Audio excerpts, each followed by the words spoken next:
አዲስ ሙቭመንት ኒው ሙቭመንት ነው ታይቶ በቤተክርስቲያን ታሪክ ውስጥ የማይታወቅ ኦኬ። እዚያ ጋር ይቅርታ ስርዓት ነበር፣ እዚህ ጋር ግርግር ነበር፣ ድብልቅልቅ ያለ ገደለ።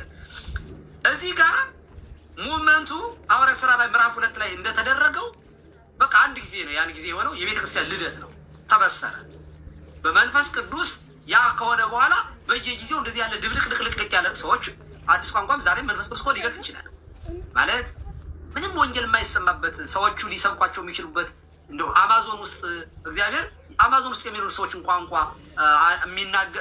አናግሮ ስብከት ሊሰብካቸው ይችላል። እግዚአብሔር አይችልም አይደለም። እግዚአብሔር ዛሬ ቋንቋ አይገልጥም ብለን እኛ እናምን፣ ይገልጣል። እንደውም በእኛ ቤተክርስቲያን ባስልዮስ ዘቂሳርያና ቅዱስ ኤፍሬም ሶሪያዊ በየራስ በሱርስትና በዘር ቋንቋ በየራሳቸው ቋንቋ ተነጋግረዋል። ማለት የአንዱ የኤፍሬም ቋንቋ ለባስልዮስ፣ የባስልዮስ ቋንቋ ለኤፍሬም ተገልጾላቸው እንግዲህ ቅዱስ ኤፍሬም የያዕቆብ ዘንሴ ደቀ መዝሙር ነው። የያዕቆብ ዘንሴ ደግሞ ከሰለስቱ ምዕት ውስጥ ነው የሚፈጸም ሰገድ አዲስ ኒው ልክ እንደ እስልምና ማለት ነው። እዚህ ጋር እዚያ ጋር ያው እንትን በአናምሳ ላይ ሰላም ነበር። እዚህ ጋር ግን ጩኸት ነበር፣ ድብልቅልቅ ነው፣ አይምሮ መሳት ነበር። እዚያ ጋር ወንጌል ተሰበከ። እዚህኛው ጋር የማይታወቅ ቋንቋ ምልክት ሆኖ ተቀመጠ፣ የመንፈስ ቅዱስ ስጦታ ተብሎ ማለት ነው። እዚያ ጋር ተቀደረ የሆነ ነገር። እዚህ ጋር የሐዋርያትን ስልጣን በግልጽ እናያለን። እዚያ ጋር ግን ስልጣን የሌለው ሰው ምንም በቤተክርስቲያን ያልተሾመ ሰው አዲስ ሃይማኖት መስርቶ 47,000 ዲኖሚኔሽን አደረገ። ስለዚህ እዚያ ጋር አዙዛት ላይ የሚለያይ መንፈስ ነው፣ ቤተክርስቲያንን የሚበትን ነው። በዓለም ላይ በክርስቶስ አንድ የሆነችውን የተጠቀለ ዩኒቨርሳል የሆነችውን ቸርች ለመከፋፈል በዓለም ላይ የተበተነ መርዝ ነው ያለው። ቀጥለው እሺ፣ ንጽጽር እዚህ ላይ አድርገው የሐዋርያት ሥራ ምዕራፍ 2 ላይ አድርገው ንጽጽር። እኔ እኮ ከነጥቦት ተነስቼ ነው ጥያቄ የጠየቁትና መውደቅ የሚለው እንደዚህ ነው መጽሐፍ ቅዱሳዊ ማስረጃ አለኝ ብዬ አምጥቻለሁ። ሳኦልን እርሶ ሲመልሱልኝ አሁን ያው ሰፊ ሀሳብ ሰጥተዋል፣ እሱን አድምጫለሁ። ነገር ግን በአጭሩ ያሉኝ ነገር ምንድን ነው? ሰው አይወድቅም አላልኩም፣ ሊወድቅ ይችላል ነው። እሱን ተቀብያለሁ፣ እሱ መልስ ይሆነኛል ማለት ነው። ሌላውን ጊዜ ስለማይኖረን ማለት ነው። አሁን ለምሳሌ የቆሮንቶስ ቤተክርስቲያን በልሳን ይጸልዩ ነበር አይደል? በልሳን ይናገሩ ነበር አይደል? የምን ቆሮንቶስ ሐዋርያው ጳውሎስ የጻፈላቸው ሰዎች በልሳን ይጸልዩ ነበር አይደል? በልሳን ይጸልዩ ነበር ማለት በቋንቋ ይጸልዩ ነበር። በቋንቋ የማይጸልይ ሰው የለም። ስለዚህ ለምንድን ነው ጳውሎስ ሰዎች እብድ ይሏችኋል ብሎ ያለው? ለምንድን ነው? ችግር ነበር ጉባኤያቸው ላይ ማለት ነው? አይ እብድ ይሏችኋል። እብድማ የሐዋርያት ሥራ ምዕራፍ 2 ላይም እኮ ውሽጠጅ ጠጥተው ነው ሰክረው ነው ብለዋል እኮ። የማያምን ሰው እንደዚያ ብሎ ሊያስብ ይችላል። ግን ሰዎች የሚናገሩት ነው። እሷ ናት ነጥቤ፣ ቀሲስ እሷ ናት ነጥቤ። ለምንድን ነው እንደሱ የሚያስበው እኮ? እዚያ ጋር የሚፈጸመውን ነገር ይኸው ሐዋርያት የሚናገሩትን ቋንቋ እዚያ ውስጥ በኢየሩሳሌም ያሉ ሰዎች አያውቁትም፣ እነሱ አያውቁትም ያንን ቋንቋ። ምክንያቱም የሚናገሩት ቋንቋ የኤላማጤ፣ የቀጰዶቅያ፣ የፍርንግያ፣ የጵንፍልያ፣ የሊቢያ፣ የሶሪያ ሰዎች ናቸው። እዚያ ጋር መጥተው በዓል ለማክበር የመጡ ናቸው። የተለያየ ቋንቋ ነው የሚናገሩት። እዚህ ደግሞ እነዚህ ሰዎች ደግሞ የሚናገሩት ቋንቋ ዕብራይስጥ አይደለም የሚያወሩት፣ የኢየሩሳሌምን ቋንቋ አይደለም የሚናገሩት። ስለዚህ ሰዎቹ እነ ጴጥሮስን ስለሚያውቋቸው ኦኬ ስለሚያውቃቸው የሚናገሩት ቋንቋ ሌላ ነው። ስለዚህ ምንድን ነው ያሉት? አብደው ነው አሉ። አይገባቸውም። አውራና አላበዱም። የእኛን ቋንቋ እየሰማናቸው ነው ብለው ከሌላ ሀገር የመጡ ሰዎች ቋንቋውን የተናገሩ ሰዎች ግን ኤቪደንስ ሆኑ፣ ምስክር ሆኑ ማለት ነው። እናንተ የምትናገሩትን ቋንቋ ግን አንድም ሰው ምስክር አይሆናችሁ፣ አንድም ሰው አይተረጉሙም። አንድም ሰው ማጭበርበሪያ ነው እያልኩ ያለ ማጭበርበሪያ። እንመጣለን ወደ እሱ። ቋንቋ ብቻ ስለሰሙ ነው ሰክረዋል ብለው ያሏቸው። እኔ አሁን መንገድ ላይ አንድ ሰው ሲያልፍ አሁን መንገድ ላይ ብዬ ይሄ ሰውዬ ሰክሯል ብዬ አይደለም። አሁን መንገድ ላይ ሲያልፍ አንድ ሰው ማለት የስካር ምልክት ካላየው እኮ ታዲያ ሰዎች እኮ የራሳቸውን አለማመንና የራሳቸውን እነዚህ ሰዎች እኮ አብደው ነው ያሉት ሰዎች እኮ በነገራችን ላይ ሳይጠመቁ የቀሩ ናቸው ሲጀመሩ። ይኸውልህ አብደው ሳይሆን መንፈስ ቅዱስ ይሄ በመንፈስ ቅዱስ ነው የሆነው። የነብዩ የዩኤል ትንቢት ተፈጽሞ ነው የሰቀልነው የገደልነው ክርስቶስ መሲህ ነው አዳኙ ነው ለካ ያሉት ሰዎች ልባቸው ተነካ። የቀለዱ ሰዎች ከ3,000 ውስጥ አልገቡም፣ ቀሩ፣ ሪጀክት አደረጉ። መንፈስ ቅዱስ ያደረገውን ነገር እነሱ አልተቀበሉም። ክርስቶስ እውነተኛ አምላክ አይደለም ብለው አመኑ። ስለዚህ ቀሩ ማለት ነው። ዛሬም ግን ጥሪው ለእነሱም ደርሷቸው ነበር ማለት ነው። አፍየዙ ምክንያቱም ሰዎቹ አላዋቂነታቸው ነው እዚያ ጋር የገለጡት። እኛ የምናወራው ግን አዙዛ ስሪት ላይ ግን የምናወራው ቋንቋ ሰውየው የማያውቀውም እኮ ነው የምልህ። ራሱ ውሊያም አያውቀውም እኮ ነው የምልህ። የተናገረውን ነገር አያውቀውም። ዝም ብሎ ነው ያበደው። ላያውቀው እኮ ይችላል ሰው። ለምሳሌ እነዚህ የሚያወሩት ሐዋርያት ሥራ ምዕራፍ 2 ላይ ያሉ ሰዎች የሚያወሩትን ቋንቋ ገብቷቸዋል፣ ያውቁታል ብለው ነው የሚያስቡት? እነማን የሚያወሩት የሚሰሙት ናቸው የሚያውቁት ቋንቋውን፣ ወይስ ደግሞ እያወሩት ያሉት ናቸው የሚሰሙት ቋንቋ? ምን ነካ እነ ቅዱስ ጴጥሮስ ይሰሟቸው ነበር እንጂ። እንዲያውም ይኸውልህ ወንድሞች ወይ ምን እናድርግ አሏቸው መጥተው ይላል። አንድ ሰው አይደለም ይሄን ያለው። የሰሙት ሰዎች እየነገረው እኮ ነው በሀገራቸው ወተናገሩ በነገረ ሁሉ በአውር ስለሚለው እዚያው ላይ ስታነበው በሀገሩ ሁሉ ቋንቋ ነው የተናገሩ። ስለዚህ የሰሙት ሰዎች ምን አሉ መጨረሻ ላይ? ወንድሞች ምን እናድርግ አሏቸው። ከዚያ ሐዋርያት ደግሞ ይመልሳሉ ምን ብለው? ኃጢአታችሁ ንስሐ ግቡ፣ ኃጢአታችሁ ይደመሰስ ዘንድ በኢየሱስ ክርስቶስ ስም አምናችሁ ተጠመቁ፣ የመንፈስ ቅዱስ ጸጋ ትቀበሉ። ተግባቡ። አየህ፣ ኦኬ። ስለተግባቡ ጴጥሮስ የሰበኩትን እነዚያ ሰሙና ምን እናድርግ ነው ደግሞ ጠየቋቸው። ለዚህ ደግሞ መልስ ሰጧቸው። ስለዚህ ወደ ቤተክርስቲያን ተጨመሩ ማለት ነው። ስንት ቋንቋ ነው የተነገረው ቀሲስ? 72 ቋንቋ። 72 ቋንቋ ነው። ወንድሞች ሆይ ምን እናድርግ ብለው ያሏቸው በየትኛው ቋንቋ ነው ጴጥሮስን ያዋሩ? ይኸውልህ ነገርኩህ እኮ እዚያ ጋር ይኸውልህ ቋንቋውን ላሳይ። ቋንቋውን ቆይ በነገራችን ላይ 5% ሆነ ስልኬ በነገራችን ላይ ከዘጋው ዘግቶብኝ። ምንም ችግር የለውም። ኤፋ ላሳይህ። ይኸውልህ የምን ቋንቋ ይናገሩ እንደነበር ላሳይህ። አውቋለሁ እሱን ችግር የለም። ታዲያ ሁሉም አልተዘረዘረም። የተነሳነው ነጥብ የእብዶች ጉባኤ ብለው እኛን ከሆነ ነገር ጋር ማለት ከአጋንንት ጋር እያያያዙ ስለሆነ ሰክረዋል ተብለዋል። ሐዋርያው ጳውሎስ ደግሞ በአንደኛ ቆሮንቶስ 14 ላይ የእብድ ጉባኤ እብዶች ይሏችኋል የሚላቸው እኮ በጉባኤ ላይ የሚከናወን ነገር ስላለ ነው። ለምሳሌ 70 ቋንቋ የሚናገሩ ከሆነ 70 አይደለም፣ በእርግጥ 70 ቋንቋ የሚናገሩ ከሆነ 70 ቋንቋዎች አንድ ላይ ሆነው ሲደበላለቁ እኮ ድብልቅልቅ ያለ ነገር ነው የሚኖረው። ግልጽ እኮ ነው ይሄ።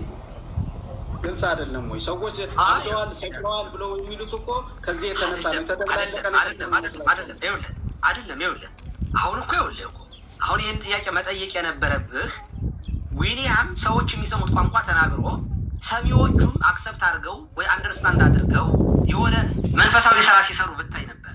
አየህ አሁን ኤፍሬም አይንህን ግለጠው። ወይ አንደኛ ሰውየው ራሱ አያውቀውም የተናገረበትን ቋንቋ። ይኸውልህ ቻርለስ ያስተምረው እሱንም አስረዳሁኝ እኮ ፔንቴኮስታሎች ልሳንን በሁለት መንገድ ነው የሚረዱት አልኮት እኮ እሱ። አሁን እኮ ቀሲስ ስለ ፔንቴኮስታል ያኛውን አንዴ ቆይ ንጽጽር ሲሰሩ እኮ ስለ ፔንቴኮስታል ጥልቅ ይቅርታ ምርምር አይደለም የሚያደርጉት ወይም በደንብ አያጠኑም ማለት ነው። ፔንቴኮስታሎች ልሳንን በሁለት ነው የሚከፍሉት አልኳቸው። ሐዋርያት ሥራ ምዕራፍ 2 የሚረዱበት መንገድ እና አንደኛ ቆሮንቶስ 14 የሚረዱበት መንገድ የተለያየ ነው። ስለዚህ እኔ ወደ ምዕራፍ 2 ላይ የመጣ ነው። አሁን ጉባኤው ድብልቅልቅ ያለ ነው። ለምሳሌ 120 ሰዎች ነበሩ። የተወሰነ ቋንቋ ቢናገሩ 120ዎቹ አንድ ሰው እኮ አንድ ቋንቋ ነው የሚናገረው። እኔና እርሱ አንድ ቤት እርሶ ቻይንኛ እኔ አማርኛ ብናወራ ሌላ ሰው 5 ሰው ቢጨመርብን እኮ ቋንቋዎች ድብልቅልቅ ያሉ ቋንቋዎች ይወጣሉ ማለት ነው። ጉባኤውን በጣም በስነ ስርዓት ኦርቶዶክሳዊ ነጠላ የለበሰ አታስመስል ቀሲስ ማለት ነው። ኤፍሬም አሁን እኮ የማወራ ነገር ይኸውልህ ምንም የማይገናኝ ነገር እኮ ነው የምታወራው። ይኸውልህ አንተ መጽሐፍ ቅዱስ ብቻ ብለህ የምታምን ሰው ነህ። መጽሐፍ ቅዱስ ብቻ ብሎ እንደሚያምን ሰው የአዙዛ አስሪትን ሞመንት ወስደህ ባለ 50 ላይ ለክተህ ማየት ሲገባህ አንድም እንቅስቃሴ ባለ 50 ላይ ካለው አዙዛ አስሪት ላይ ኦፖዚት ነው እንዳውም ያቀረብኩልህ። የሚመሳሰል እንኳን አይደለም ምናምን ነገር። አየህ የሚመሳሰለው ስሙ ነው። ባለ 50 ጴንጤቆስጤ የሚለውን ተመሳሰለ። እዚያ ጋር መንፈስ ቅዱስ የሚወርደውን እዚህ ጋር መንፈስ ርኩስን መንፈስ ቅዱስ ተባለ። እዚያ ጋር ቋንቋ ተገለጠ። እዚህ ጋር ልሳን ብሎ የሌለ ነገር ተነገረ። እዚያ ጋር የተረጋጉ ሰዎች ንስሐ የሚገቡትን ያስቀምጥና እዚህ ጋር ንስሐ ግቡ የሚል የለም። አረፋ የሚያደፍቅ ነው የምታየው። እዚያ ጋር ቤተክርስቲያን አንድ ያደርጋል መንፈስ ቅዱስ። እዚህ ጋር ግን ቤተክርስቲያን 47,000 በዘርሃይ ድረስ አንዷን ቤተክርስቲያን የሚበታትን ሞመንት ነው የተፈጠረው። አየህ አንዲቱን ቤተክርስቲያን የሚረብሽ በዓለም ላይ ወናምን ባቲ ቅዱስ ቤተክርስቲያን ተላልኩ ጉባኤ ዛወረ ዓለም አቀፋዊቷን ቤተክርስቲያን በመንፈስ ቅዱስ ስም ነው የመጣው። ልባል የጴንጤቆስጤ የሚለው የርኩስ መንፈስ በመንፈስ ቅዱስ ስም በቤተክርስቲያን ልደትን ባበሰረ ወይንም እየጨመሩ የክርስቶስ አካል እንዲሆኑ ያደረገው ሰዎች ሐዋርያት የተማሩትን የሚያስታውሰው መንፈስ ቅዱስ የሚያስታውስ ሐዋርያት እንኳን የተማሩትን ትምህርት አጽናኙ እሱ በመጣ ጊዜ ሁሉን ያስታውሳቸዋል፣ ያስተምራቸዋል። እዚህ ጋር እኮ ትምህርት አይደለም የሚያስረሳ መንፈስ አይምሮን የሚያስት ነገር የተፈጠረው ነው። ስለዚህ ሞማቱን ቆይ ይህንን ስልህ ምን አመጣልኝ? ሳኦል እርኩስ መንፈስ ይዞት ዳዊትን ለመግደል መከራ ሲያየ የነበረውን ሰው እያመጣና ትንቢት ተናገራል። እዚያ ጋር ሳኦል ትንቢት የሚናገረው ዳዊትን ሊገል መከራ ሲያሳይ ስለነበር እግዚአብሔር መንፈስ ቅዱስ ልቡን ጸፍቶ አፉን ከፍቶ ትንቢት አናግሮታል። ያ ትንቢት ደግሞ ዳዊትን እንዳይገለው ነው እንጂ የተናገረው። በነገራችን ላይ በለዓምም እኮ አልተመርገም ነበር ትንቢት ይናገር ኮከብ ይሰርቅ ያዕቆብ ብሎ እኮ በለዓም ራሱ ትንቢት ተናግሯል። ነቢይ አልነበረም ማለት በለዓም ወይም ሳኦል ነቢይ እኮ አይደለም። ግን እርኩስ መንፈስ ሲያሰቃየው የነበረ እንዲያውም በገና የደረደረ እርኩስ መንፈስን ሲያወጣለት የነበረውን ዳዊት ለመግደል እያሴረ በሚሄድበት ጊዜ እግዚአብሔር መንፈስ ቅዱስ ልቡን ጸፍቶ አፉን ከፍቶ ትንቢት አናግሮታል። ይሄ ዛሬም ድረስ ሰዎችን አፋቸውን ከፍቶ ይሄ ክፉ ሰዎችን እግዚአብሔር መንፈስ ቅዱስ አይምሯቸውን ቀይሮ ወደ ሌላ ሊያናግራቸው ይችላል። ይሄ ማለት ግን በመንፈስ ቅዱስ ተቃይቶ ትንቢት ከሚናገሩት ጋር ግን አንድ አይደለም እና እርኩስ መንፈስ በእርኩስ መንፈስ ትንቢት የተናገረውን ሰውዬ አምጥተህ የእግዚአብሔር መንፈስ በግድ ቆይ ነቢይ ሳይሆን በግድ የተጠቀመበትን ሰው አምጥተህ ከተናገርህ የሳኦልን እንኳ ያክል ዊሊያም አላደረገም። እሺ ቀሲስ ያው ወደ አጋንንት ስለሚወስዱ ችግር የለም፣ እሱን ተቀብያለሁ። እኔ አንተ ደግሞ ታውቃለህ በጣም እኔ ቤተሰቦችን እንዳታጣለኝ። አይ ቆይ መንፈስ ቅዱስ ስለነካን አንጣላም። እኔ ከዚህ እንድትወጡ ነው እኮ የምታገለው። እሺ እኛ አንጣላውትም፣ ምንም ችግር የለውም። አሁን ምንድን ነው ለምሳሌ መንፈስ ቅዱስ ሐዋርያት ሥራ ምዕራፍ 2 ላይ እንደሆነና መንፈስ ቅዱስ ሰው ሲነካው መንፈስ ቅዱስ ወደ እውነት ሁሉ ይመራል አይደል? የስ ወደ እውነት ይመራል። እውነት ምንድን ነው ቀሲስ? ክርስቶስ ነው። ክርስቶስ አሁን ጴጥሮስ ቀጥታ የሰበከው ረጅም ስብከት ሰብኳል አይደለ? የሰበከው ስለ ኢየሱስ ክርስቶስ ነው። የስ እናንተ በመንፈስ ቅዱስ የተነካችሁ ናችሁ። የኢትዮጵያ ኦርቶዶክስ ቤተክርስቲያን ቆይ ሪሱን አትረሳ። ስብከቱ ወደ ማን ነው የሚወስደው አልከኝ? ወደ እውነት ነው የሚመራው አልክ። መንፈስ ቅዱስ እውነት ማን ነው አልከኝ? ክርስቶስ ነው። ያ ክርስቶስ ደግሞ ምን ላይ ያየ ነው? ያው ምን ተንግበር ሲሉ ንስሐ ግቡ ኃጢአታችሁ ይደመሰሳል በኢየሱስ ክርስቶስ ስም እመኑ አምናችሁት ምን በሉት አምናችሁ ተጠመቁ የመንፈስ ቅዱስ ጸጋ ትቀበላላችሁ አለ። ስለዚህ እዚያ ጋር ያየነው ነገር ሰዎቹ ወደ ክርስቶስ ሲመጡ ንስሐ ሲገቡ ከኃጢአታቸው ሲታጠቡ ጸጋ መንፈስ ቅዱስ ሲቀበሉና ወደ አንዲቱ 120 የነበረው ቤተሰብ ወደ 3120 አንዲቱ ቤተክርስቲያን ውስጥ ያመጣል። እዚህ ጋር ግን 47 አንተ ክርስቶስ ብቻ ነው የተሰበከው። እዚያ ጋር ያለው መንፈስ ቅዱስ አውየስ እዚህ ጋር ግን ያለው ግን ይኸውልህ እዚህ ጋር ግን ያለው በታታይ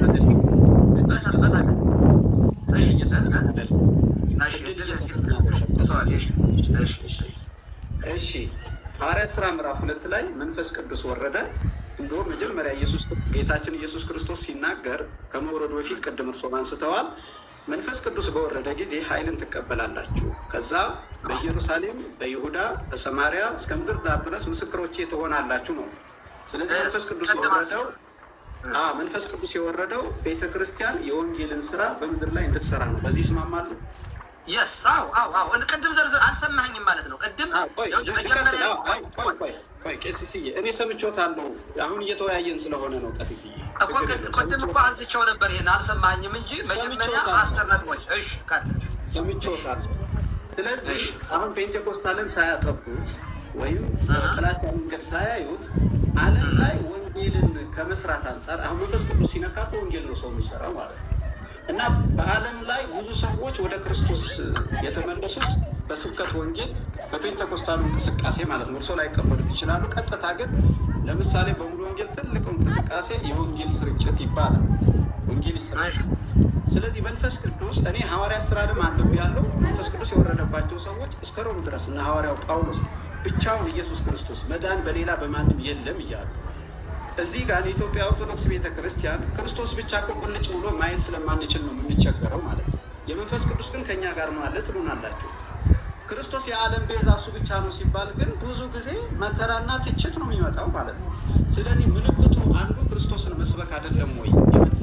በጣም ልመልስልህ የእናንተ ስብከት በስሙ የመጣችሁ በክርስቶስ በስሜ ይመጣሉ፣ እኔ ክርስቶስ ነኝ ብለው ይመጣሉ፣ ጌታ ሆይ ይላሉ፣ ታምራት ምልክቶች ያደርጉ። ጠይቀኛ ልመልስ። እኔ የእናንተን ወንጌል ስብከት ነው ብዬ አላምንማ። እንደው ምንፍቅናን እያስታውቃችሁ ነው ብዬ ነው አማምነው። ቆይ ምክንያቱም እኔ አዙዛ ስትሪት ላይ መንፈስ ቅዱስ አልወረደም። አዙዛ ስትሪት ላይ የወረደው መንፈስ ርኩስ ነው ብዬ ነው የማምነው። በትምህርት አስደግፌ በንጽጽር አሳይቻለሁ። ከሐዋርያት ሥራ 10 ነጥቦችን ነው ያነሳሁት። ልብ አድርግ።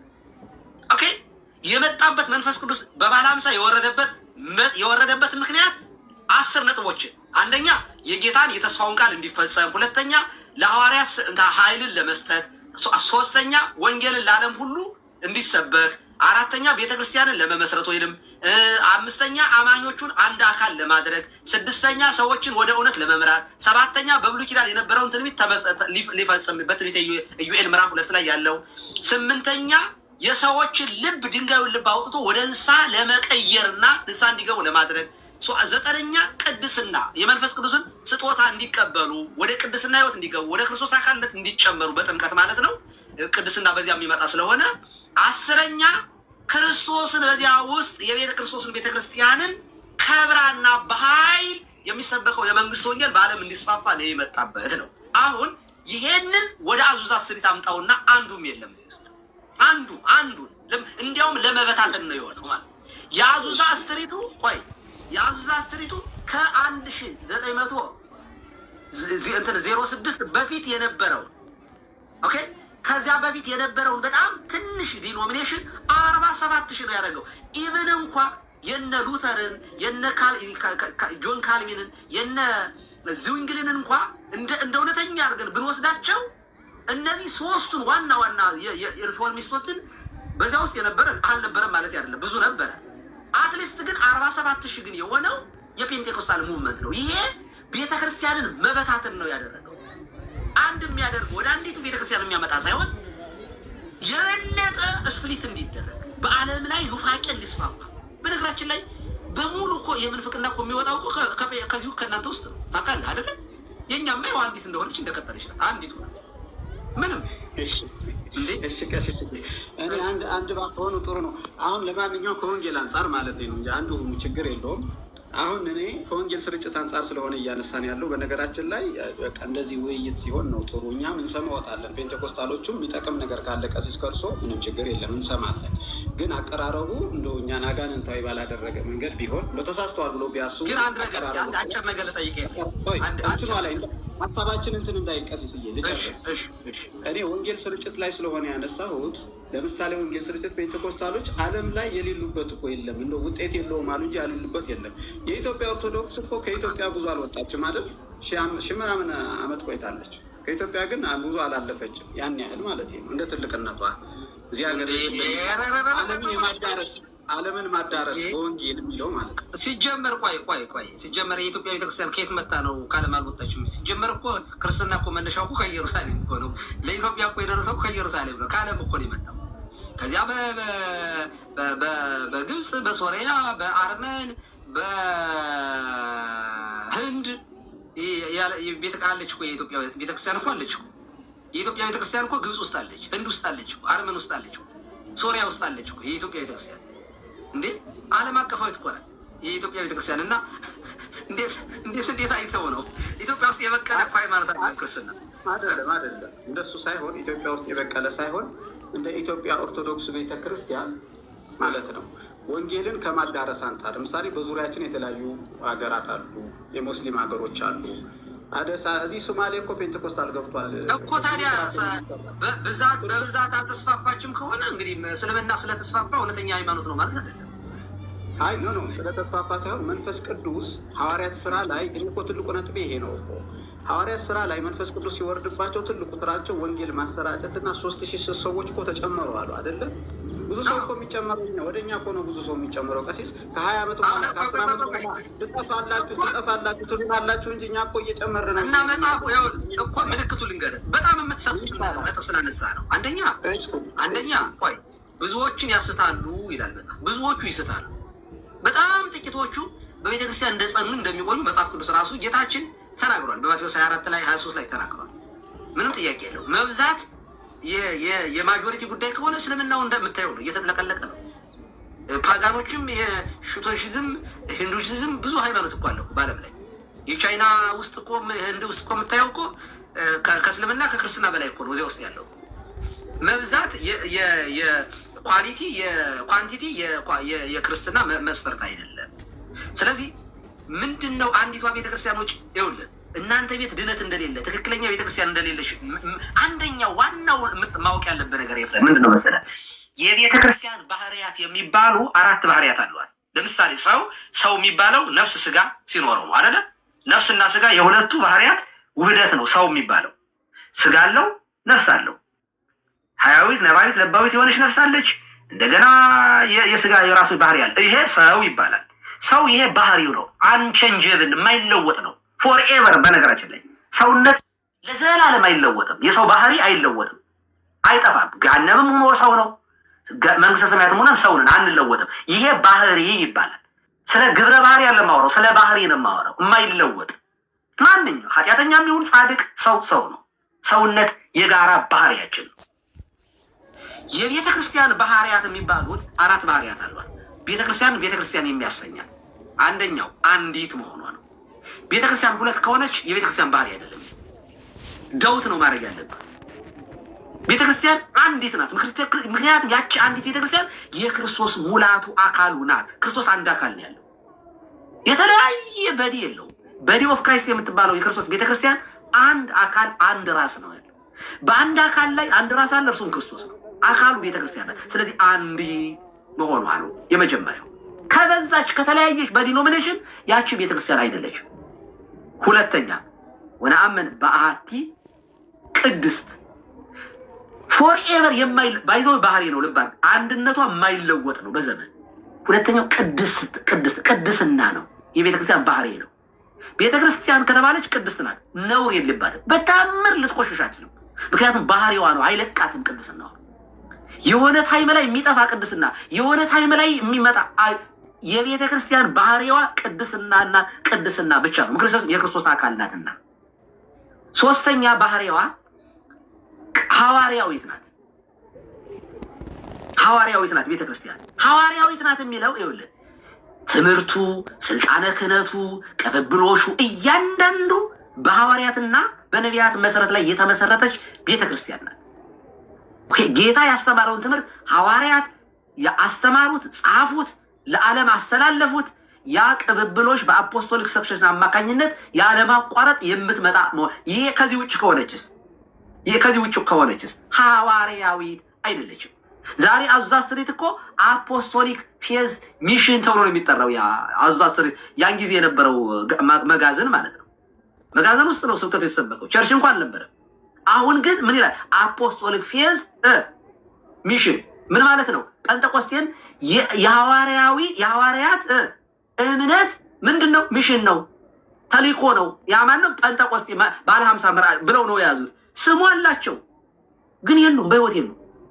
ስለዚህ ሐዋርያት አራተኛና የመጨረሻው ዓለም አቀፋዊት ናት። የክርስቶስ ቤተክርስቲያን ሁሉ በሁሉ ያለች የክርስቶስ ሙላቱ ናት። በሁሉም ቦታ ያለች ናት።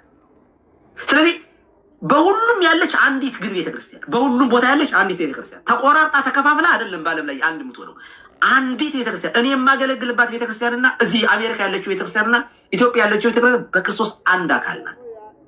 አንድ እምነት ነው ያላት፣ አንድ ጥምቀት ነው ያላት። ኦኬ፣ አንድ ክርስቶስ፣ አንድ መንፈስ ነው ያላት። ዛሴ ከዚህ ውጭ ከሆነች ግን ቤተክርስቲያን ዲቫይድድ የሆነች የተከፋፈለች ከሆነ ባህሪዋ አይደለም። ባህሪዋን የምትቀይር ቤተክርስቲያን የለችም። የምትሸነፍ ቤተክርስቲያን የለችም። ያቺ ቤተክርስቲያን ከሌለች 47,000 ዲኖሚኔሽን ቸርች ናት ብለህ እዚያ ውስጥ አንተ ከፈለክ በፍጹም አታገኛት። የለችም። ክርስቶስ አያውቃትም። ያችን አንተ የምትላትን አንተ ያለህባትን አያውቃትም። አንተ የምታስተምረውን አንዱ መጥቶ አፍርሶት ይሄዳል። ሲያወራም ደግሞ በአባቶች ትምህርት በሐዋርያት ትምህርት አይደለም፣ ከራሱ ነው። ኢቨን እንኳ አዙዛ ስትሬት መጽሐፍ ቅዱስ ውስጥ የለም። መጽሐፍ ቅዱስ ፌዝ አሎን ብሎ ክርስቶስ አሎን የሚል ስክሪፕቸር አሎን የሚል ሰው እንዴት ቢያንስ ትንሽ አንድ የሚመስል ነገር እንዴት የለው? ስለዚህ ኤፋ ከኦርቶዶክሳዊ ከነበርክ በቀጣይ አብረን እናወራለን። ወደ ቤተክርስቲያን ተመለስ። የእውነቴን ነው፣ ከልቤ ነው የምነግርህ። እኔ አንተ እውነቴን ነው፣ ችግር የለውም አይደለም ማለት እልህኛ አትሁን። እኔ አሁን ላሳየው እንደ ቀሲስ አላሳየው። እሺ አይ እና ነው እና ተጨመር። አሁን የመንፈስ ቅዱስ የባለ ሀምሳው መንፈስ ይንካህና ይውረድብህና ወደ ቤተክርስቲያን ወደ ቤተክርስቲያን ተጨመር ነው። ና አሁን በሰጡት የቤተክርስቲያን ትርጉም ላይ ምንም እኔ እንትኑ ችግር የለብኝም ማለት ነው። አሁን ባሉት ላይ ግን አሁን የምንድን ነው ማነሳው ከሐዋርያት ስራ ምዕራፍ 2 ስለሆነ የጀመርነው ሐዋርያት ስራ ምዕራፍ 2 ላይ ያለችው የመጀመሪያ ቤተክርስቲያን ኢየሩሳሌም ናት አይደለ ቀሲስ? ከዛ ቀጥሎ የአንጾኪያ ቤተክርስቲያን ተመሰረተች። ከዛ ደግሞ ሐዋርያው ቅዱስ ጳውሎስ በጣም በወንጌል ስርጭት ብዙ አብያተ ክርስቲያናትን እንደተከሉ እናያለን።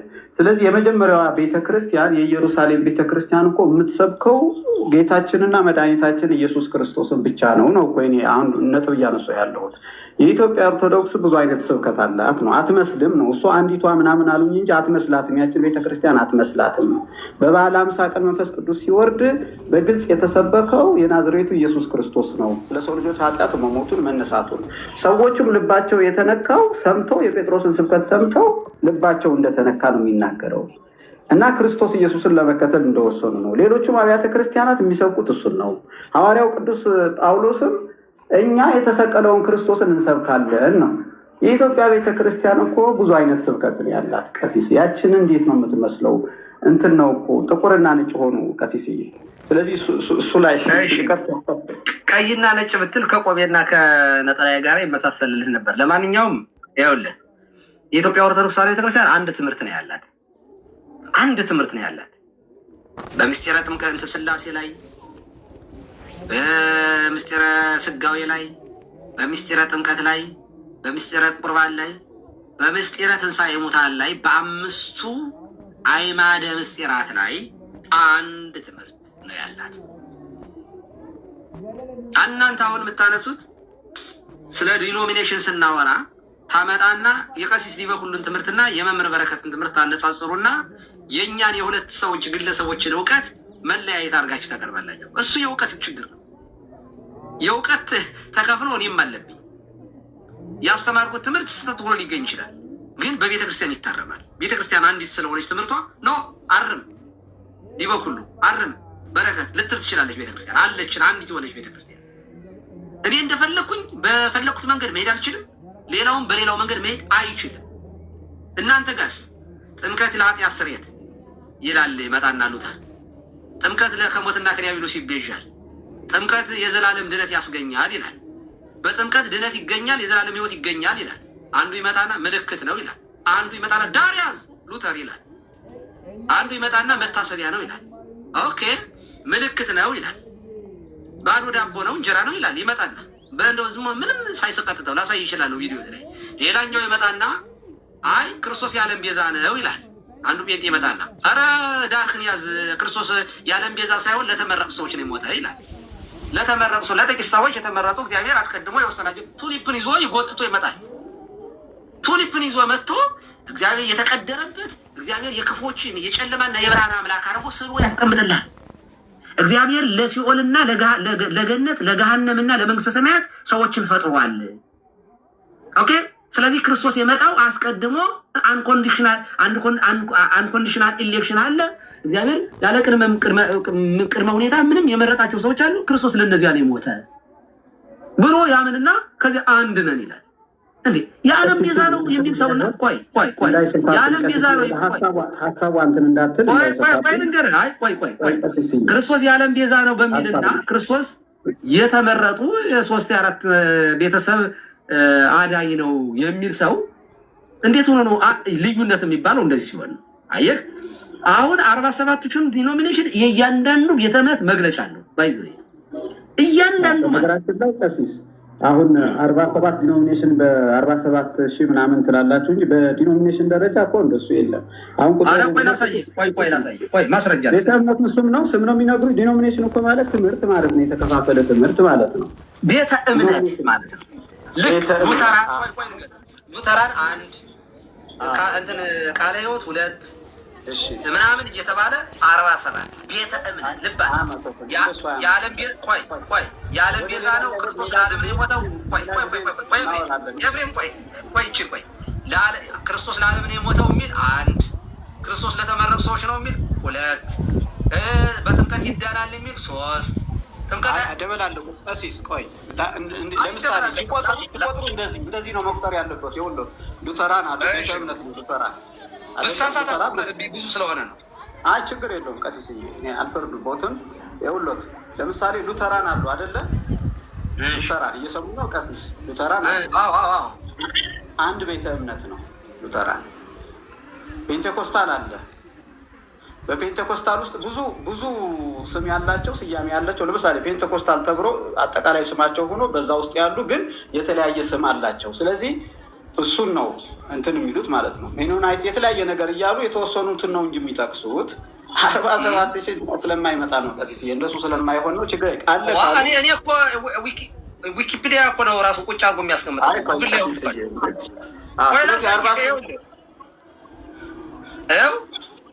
እንዲያውም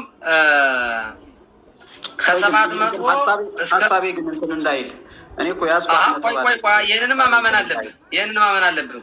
አይ ያው እሱ እንደሱ የለም ስለሚታወቅ ነው እንደሱ ማለት ነው። ስም ነው እንጂ ሊያመጡ የሚችሉት ትምህርት አይነቶች 47,000 እንዲያውም ይኸውልህ ቆይ የፔንቴኮስታል ብቻ የፔንቴኮስታልን ብቻ ላሳየህ።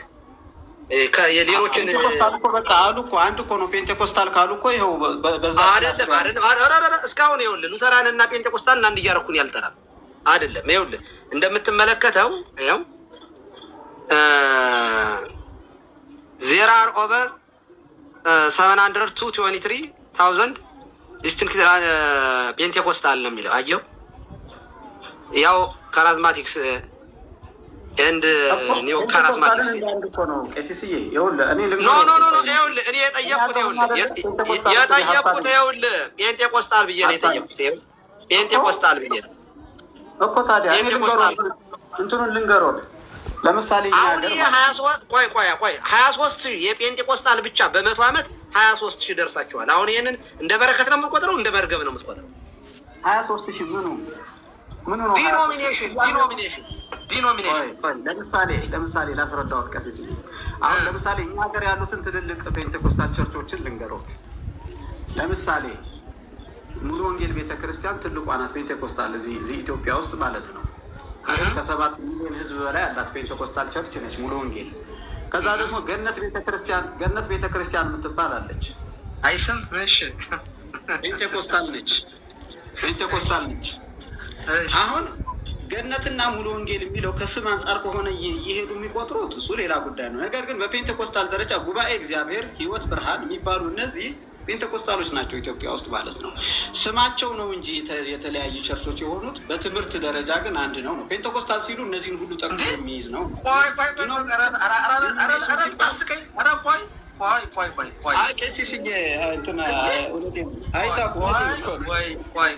ድፍባቸው ነ ግቢ እናቴ ነይማ ካለሽ ድፍባቸው ግቢ። ሀሳቤን እንትን ልበል። ኧረ ታሳየን በመድኃኒዓለም የለችም እንደ የጀመርነው እኔ ገብቻ መጣለች። ችግር የለም ተናገር። እስከዚያ ወጣሁ ሀሳብ ቀሲስዬ። እሺ ቀቀርስ ሊዘጋ ነው ስላልኩኝ ወይ ንጽጽር እየሰሩ ሌላ ጊዜ ሲያቀርቡ እንደዚህ በጨዋነት እየገባው ጥያቄ ካለኝ ጠይቆታሉ። ምንም ችግር የለም። ዛሬ ተጀምሮ የሚያልቅ ነገር ስለሌለ ማለት ነው። ግን ቀሲስ አንድ ሀሳብ በዛው እግረ መንገድ ግን እኛ እንደምንሰማዎት አድርገው ያቅርቡት። አጋንንቶች ናቸው ምናምን ካሉ በቃ ይሄ በጣም ይቅርታ። አሁን አሳቀከኝ፣ አሰማከከኝ። አንተ ተው እንጂ። ኧረ እኔ እወድሃለሁ እንጂ አስተያየት ነው። ለወደፊቱ ሲሰጡ ትምህርቱን ነው። እነ ሶረቲ ጋር ነገ እንዳልገባ ልታደርገኝ ነው። እነ ሳሚ ጋር ይገባሉ። እኛ መንፈስ ቅዱስ ነክቶናል ብለን ነው ምናምነው። ችግር የለም ይገባሉ።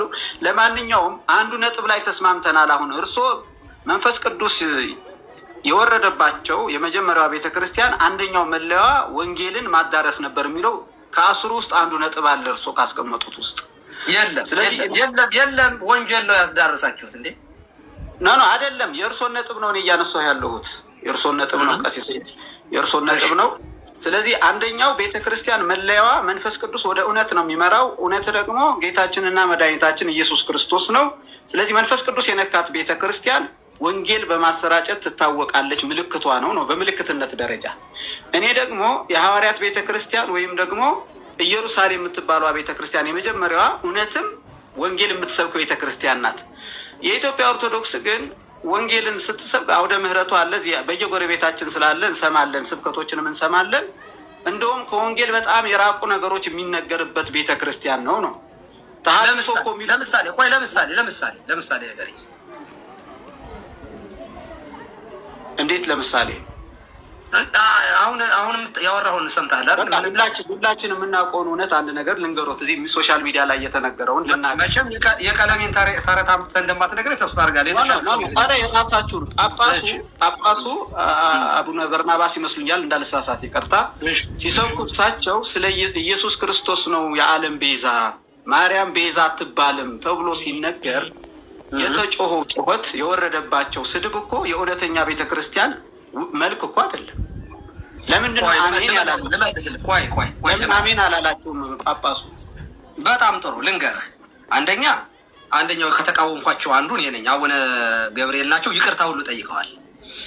የመስቀል ዕለት የሚሰበከው በየትኛውም በኢትዮጵያ ኦርቶዶክስ ተዋሕዶ ቤተክርስቲያን የክርስቶስ ቤዛነት ብቻ ነው። ከመስቀሉ ጋር የተያያዘ ነው። በስግደት በሐዘን በሕማማት ውስጥ የሚሰበክ ነው። ኦኬ።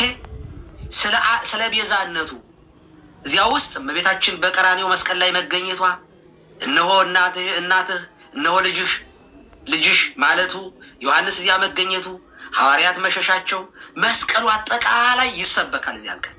ስለዚህ የክርስቶስ ቤዛነት የሚሰበክበት ቀን ላይ ነው። እዚያ ቦታ ላይ አምጥተው ማንን እንደነቀሩ በተሳሳተ መንገድ ድንግል ማርያም ቤዛ አትባልም። ንጽጽራቸው ልብ አድርግ። ልክ ንጽጽር ያደረጉት ምንድነው? የእመቤታችንን ቤዛነትና የክርስቶስን ቤዛነት አነጻጽሮ አመጡት። ቶታሊ ከጠመመ አይምሮ የሚመነጭ ነገር ነው። ይህ አይገናኝም። በቤተክርስቲያን ትምህርት ውስጥ የእመቤታችንን ቤዛ ስንላትና ክርስቶስን ቤዛ ስንል፣ ጫማዬን ቤዛ ስለው፣ ሀብቴን ቤዛ ስለው በጣም ሰፊ ልዩነት ነው ያለው።